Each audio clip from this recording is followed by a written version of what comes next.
अब हम स्टार्ट करते हैं अपना 9th पॉइंट, व्यवहारिकता का समावेश। प्राचीन कालीन शिक्षा कोरे सिद्धांतों आधारों पर ही अवस्थित नहीं थी। शिक्षा में व्यवहारिक पक्षों का पूर्ण ध्यान रखा गया था। मतलब वैदिक कालीन शिक्षा में हर चीज़ का ध्यान रखा जाता था। शिष्य क्या कर रहे हैं, क्या नहीं करना चाहिए, क्या करना चाहिए, गुरु को कैसे उनका ध्यान रखना चाहिए, कैसे उनकी हर चीज़, चिकित्सा, सब चीज़ों का ध्यान रखते थे। विभिन्न प्रकार की क्रियात्मक शैक्षिक गतिविधियाँ जैसे गोपालना, कृषि की शिक्षा के साथ साथ चिकित्सा आदि की शिक्षा इस तथ्य का स्पष्ट संकेत करती है। डॉक्टर अलेटकर ने इस संबंध में लिखा है, शिक्षा का उद्देश्य अनेक विषयों का साधारण ज्ञान मात्र करा देना नहीं था, अपितु इसका आदेश विभिन्न क्षेत्रों में उच्च कोटि के विशेषज्ञ बनाना था। इसी कारण व्यावसायिक शिक्षा में प्रायोगिक शिक्षण पर बल दिया जाता था। शिक्षा का उद्देश्य यही नहीं है कि वो सिर्फ ये आध्यात्मिक तक ही सीमित रह जाती, बल्कि उन्होंने हर एक फील्ड में उनको विशेषज्ञ बनाने का भी सहयोग किया था। 10वां, अनिवार्य एवं निःशुल्क शिक्षा। प्राचीन कालीन शिक्षा की एक अन्य प्रमुख विशेषता थी शिक्षा का अनिवार्य एवं निःशुल्क होना। पहले के टाइम में शिक्षा सबके लिए ज़रूरी थी और फ्री थी। प्राचीन काल में शिक्षा निःशुल्क दी जाती थी, कोई भी खर्च नहीं करना पड़ता था, ना कोई फीस देनी पड़ती थी, निःशुल्क शिक्षा दी जाती थी। शिक्षा सर्वसुलभ थी, हर तरह से सुलभता का ध्यान रखा जाता था कि किसी को कोई भी शिक्षा देते समय परेशानी ना हो। परंतु विद्वानों के अनुसार शिक्षा अनिवार्य थी। ब्राह्मण का कर्तव्य शिक्षा प्रदान करना समझा जाता था। छात्र अपनी शिक्षा समाप्ति पर ही गुरु को दक्षिणा के रूप में पशु, अन्न, भूमि आदि देता था। पहले के समय में गुरु को दक्षिणा के रूप में कोई पैसे वैसे की ज़रूरत नहीं पड़ती थी। वो जो भी उनके पास होता था, पशु, अन्न, भूमि आदि दे देते थे। डॉक्टर वेदमित्र के अनुसार उन्होंने कहा है कि उनका यह विचार है कि मनु के इस कथन पर आधारित है। मनु का कथन है कि राज्य और समाज 5 या 8 वर्ष की आयु के पश्चात बालकों और बालिकाओं के लिए शिक्षा को अनिवार्य बना देना चाहिए और जो व्यक्ति अपने बच्चों को इस आयु के पश्चात घर पर रखे उसे दंड दिया जाना चाहिए।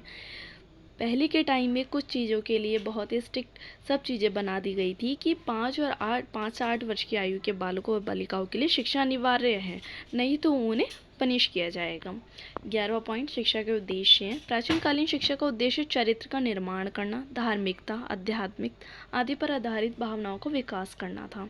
डॉक्टर अलेटकर के अनुसार ईश्वर की भक्ति, धार्मिकता की भावना, चरित्र निर्माण, व्यक्तित्व का विकास, नागरिकता, सामाजिक कर्तव्यों का पालन, सामाजिक कुशलता की अभिवृद्धि, राष्ट्रीय संस्कृति का संरक्षण तथा प्रसार प्राचीन भारत में शिक्षा के उद्देश्य है। शिक्षा का उद्देश्य सिर्फ शिक्षा तक ही सीमित नहीं था, अक्षर और वर्णों तक ही सीमित नहीं था, बल्कि उन्हें हर चीज़ से अवगत कराना था, जैसे कि ईश्वर की भक्ति, धार्मिकता, चरित्र उनका, नागरिकता, सामाजिकता।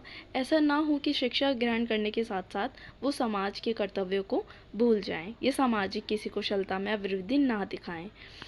12वां, शिक्षा का स्वरूप। प्राचीन कालीन शिक्षा का स्वरूप धर्म पर आधारित था। शिक्षा का संपूर्ण कार्यकलाप धार्मिक अनुष्ठानों के रूप में संपन्न होता था। गुन्नार मिड्रल के अनुसार शिक्षा पीढ़ी दर पीढ़ी होने वाले धार्मिक कर्तव्यों के निर्देशों का संकलन थी। मंत्रों, वेदों, धर्म ग्रंथों का उस समय तक पाठ किया जाता था जब तक वे कंठस्थ नहीं हो जाते थे, मतलब जब तक वो याद नहीं हो जाते थे, जब तक इन सब चीज़ों को रटा जाता। ब्रह्मचर्य।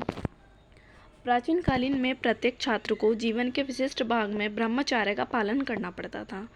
आचरण की शुद्धता को प्रमुखता दी जाती थी। अविवाहित छात्रों को ही गुरुकुल में प्रवेश मिलता था, विवाहित छात्रों को गुरुकुल में प्रवेश नहीं मिलता था। पाठ्यक्रम। प्राचीन कालीन शिक्षा के पाठ्यक्रम में वेदों को सर्व प्रमुख स्थान दिया गया था।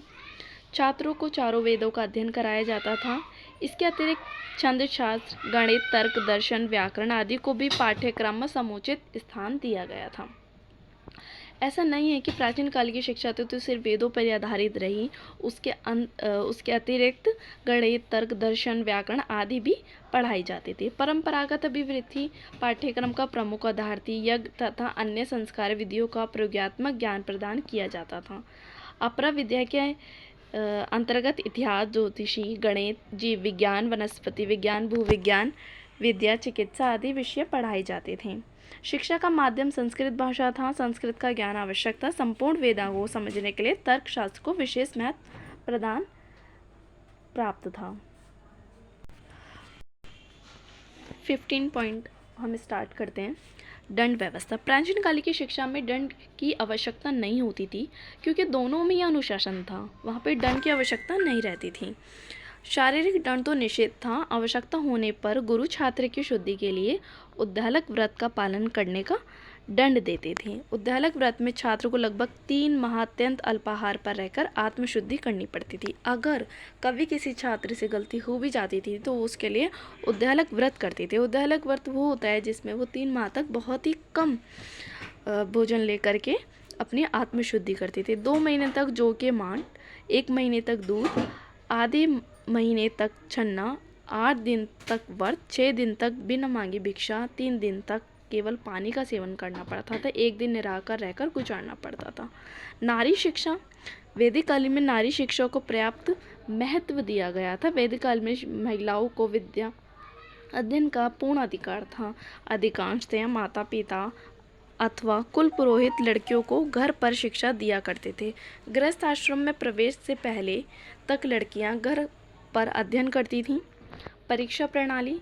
वैदिक काल में सामान्यतः औपचारिक परीक्षाएं नहीं होती थी। अध्यापक प्रत्येक दिन छात्रों के ज्ञान का परीक्षण करके आगे का पाठ पढ़ाता था।